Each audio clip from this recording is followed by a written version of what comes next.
ఇప్పుడు చెప్పబోయే రెండో చిట్కా చాలా మంది పేరెంట్స్ మిస్ అవుతున్నారు. అదే పిల్లల చదువు అలవాటును మార్చేటువంటి మొదటి అడుగు.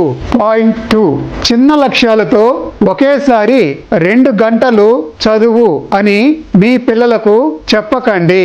మొదట 10 నిమిషాలు మాత్రమే. అది పూర్తయితే వారిని మీరు ఒక చిన్న అభినందనతో సంతృప్తపరచండి. మరుసటి వారం 15 నిమిషాలు, ఆ తర్వాత 20 నిమిషాలు.